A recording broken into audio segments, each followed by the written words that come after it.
Et pour finir cette émission spéciale Smart Patrimoine dédiée à la transmission d'entreprises familiales, un focus sur les aspirations des nouveaux dirigeants d'une entreprise une fois qu'ils ont repris l'entreprise familiale. Un focus avec Johan Rivalan, directeur de la banque privée d'UBS. Bonjour Johan Rivalan, rebonjour. Rebonjour Nicolas, et effectivement c'est un sujet important, un sujet intéressant. On l'a dit tout à l'heure, il y a 50% des entreprises qui vont être transmises dans les 10 prochaines années sur les entreprises familiales et les ETI en particulier. Et du coup, changement de génération, changement peut-être d'aspiration. Bien sûr. Parfois c'est vécu comme un risque, mais en réalité c'est une opportunité incroyable. Et donc quels sont les thèmes qu'on voit de notre côté? On en voit deux. Le premier, c'est l'impact. D'accord.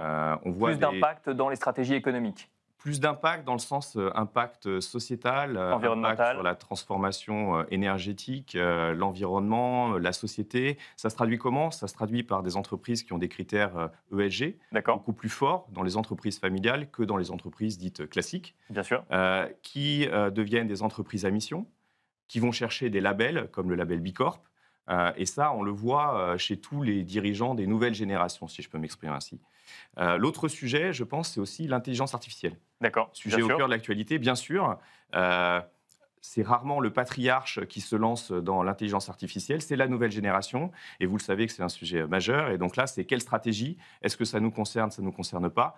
Comment on l'implémente de façon autonome, en se branchant sur un système existant? Je pense que ce sont vraiment les deux thèmes majeurs dans ces nouvelles générations. Ça veut dire qu'on a en fait des nouvelles générations de dirigeants qui peuvent venir transformer profondément le business model de l'entreprise familiale tout en gardant l'ADN, j'imagine quand même. Alors, il faut faire très attention justement avec le profondément. Oh, d'accord. Donc, c'est cette transmission d'entreprise familiale, c'est l'équilibre entre les valeurs traditionnelles et on sait, ça peut être la 10e génération. Et puis justement, l'équilibre entre ces valeurs et puis l'innovation. L'innovation, toujours garder le cap historique, mais aussi s'adapter avec son temps. Et le temps bouge vite Bien ces sûr. temps-ci. Bien sûr. Et donc là, on est vraiment dans l'ère de l'intelligence artificielle, je pense, dans les entreprises qu'on rencontre. C'est des discussions qui ont lieu avant, j'imagine, la transmission effective, la stratégie des nouvelles équipes dirigeantes et comment est-ce qu'on va pérenniser Bien l'activité sûr. et la transformer aussi. Bien sûr, et dans une transmission réussie, la personne qui va diriger l'entreprise après est déjà au COMEX de l'entreprise, est déjà en charge d'un projet, souvent un projet stratégique, un projet de transformation. Et donc, la transmission se fait de façon fluide. Et c'est ce qu'on constate dans la majorité des cas, bien sûr, une fois qu'on a trouvé qui occupe quel bureau, qui est souvent le problème majeur. En tant que banquier privé, directeur de la banque privée d'UBS, vous échangez avec beaucoup de familles sur le sujet. C'est quoi les bonnes pratiques pour anticiper au mieux la transmission? Qu'est-ce que vous constatez dans votre rôle de médecin de famille, comme vous le disiez juste avant?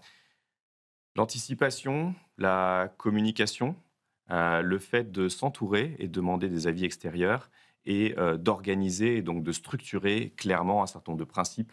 Je parlais du pacte familial, ça me paraît être un élément indispensable à mettre en place avant cette fameuse transmission. Et avec, j'imagine, aussi une anticipation patrimoine privé, cession d'entreprise professionnelle. Ça, c'est des choses auxquelles le dirigeant doit Alors, penser? et bien évidemment, et en étant UBS, on est une banque qui est centrée sur les gens avant d'être centrée sur les entreprises. Donc, on va sur les entreprises familiales via les familles. Donc, on s'intéresse aux personnes, on s'intéresse à la transmission entre le patrimoine professionnel et le patrimoine personnel. Tout ceci s'accompagne. Que fait-on des dividendes?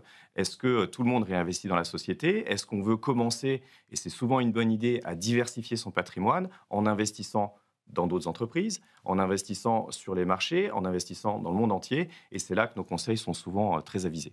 Merci Johan Rivalan. Je rappelle que vous êtes directeur de la banque privée d'UBS. Merci à vous également de nous avoir suivis et je vous dis à très vite sur Bismart for Change.